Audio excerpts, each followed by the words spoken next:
यह एक बहुत बड़ी चुनौती है।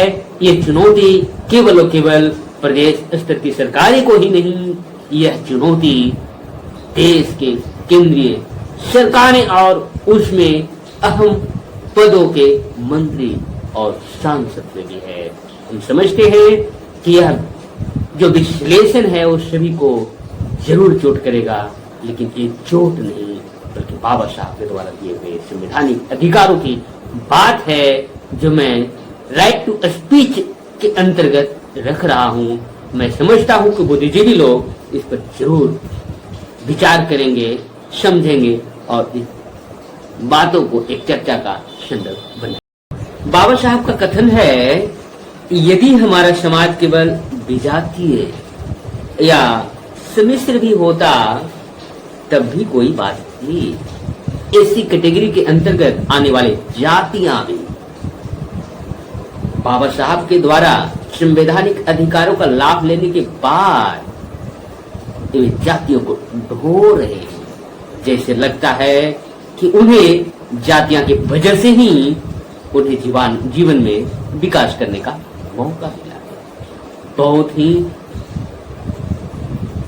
अनुभव के बाद मैं बता रहा हूं कि जातियां ही नहीं, हर घर के सदस्यों में क्या छोटी सी उपलब्धि प्राप्त किए कि वे अपने आप को अपने ही परिवार के सदस्यों से अलग थलग मान बैठते हैं और वे परिवार का अंग भी नहीं समझते।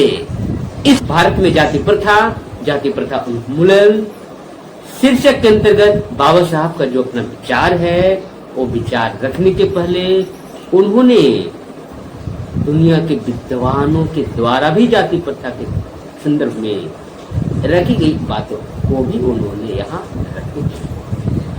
बाबा साहब आगे विश्लेषण करने से पूर्व कहते हैं, हमें जाति तंत्र की प्रकृति पर भी विचार करना होगा। मैं मेरी जाति विज्ञान के कुछ विद्वानों की परिभाषाएं आप लोगों के समक्ष प्रस्तुत करना चाहता हूं। दुनिया के तमाम विद्वानों की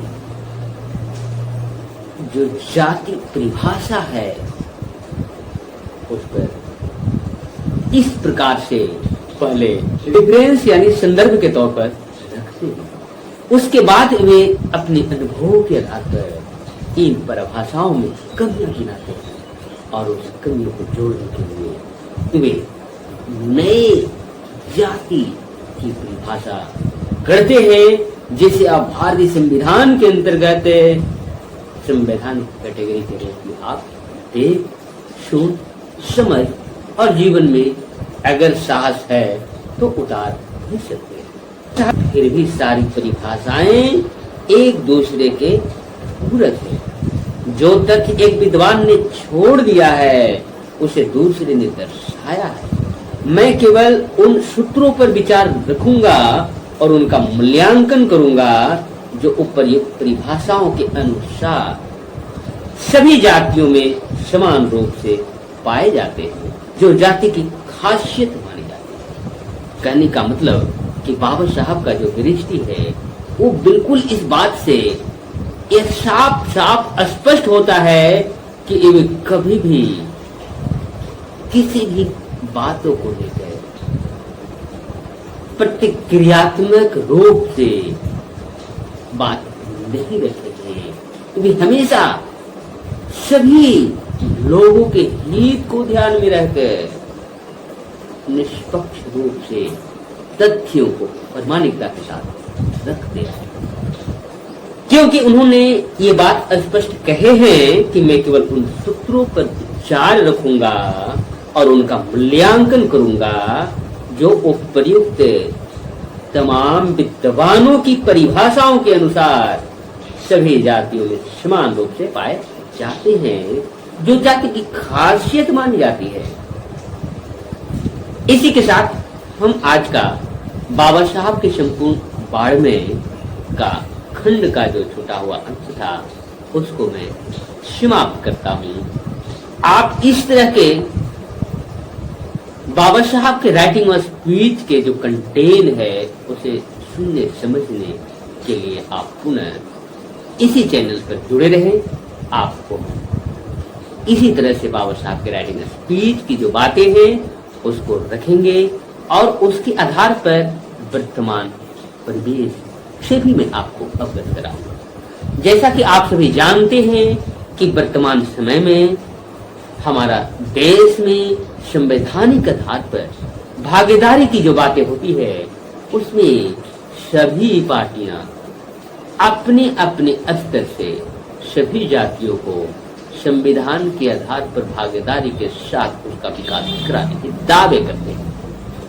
ये दावे कहां तक सही है और कितना उस दावा में खोखलापन है वो आप वर्तमान सरकार के द्वारा जो जीते हुए उम्मीदवार है और सत्ता चलाने वाली सरकार के जो मंत्री विधायक जीते हैं और उन विधायकों के अंदर में जाकर देखेंगे तो लोग बाबा साहब के संवैधानिक विचार और दिए हुए मत को तो इंटरकास्ट मैरिज के तौर पर बातें करते हैं, लेकिन ये मैरिज वही केवल दिखाई देता है जहां पर लोग इंटरकास्ट विवाह करके और वंचित यानी ऐसी कैटेगरी के महिलाओं को सीट तो देते हैं, सीट देने की दावेदारी भी संवैधानिक आधार पर करते हैं। क्या उनके सामाजिक तौर पर जो बहिष्कृत जो परिदृश्य है, मुद्दे हैं और उनके पास समस्याएं हैं, क्या उस पर वे खरा उतर पाएंगे? यह एक बहुत बड़ी चुनौती है। ये चुनौती केवल और केवल प्रदेश स्तर की सरकारें को ही नहीं, यह चुनौती देश के केंद्रीय सरकारें और उसमें अहम पदों के मंत्री और सांसद से भी है। हम समझते हैं कि यह जो विश्लेषण है वो सभी को जरूर चोट करेगा, लेकिन ये चोट नहीं बल्कि बाबा साहब के द्वारा दिए हुए संवैधानिक अधिकारों की बात है जो मैं राइट टू स्पीच के अंतर्गत रख रहा हूं। मैं समझता हूं कि बुद्धिजीवी लोग इस पर जरूर विचार करेंगे, समझेंगे और इस बातों को एक चर्चा का संदर्भ बनाएंगे। धन्यवाद। इसी के साथ आप सभी को नमो बुद्धाय, जय भीम, जय संविधान।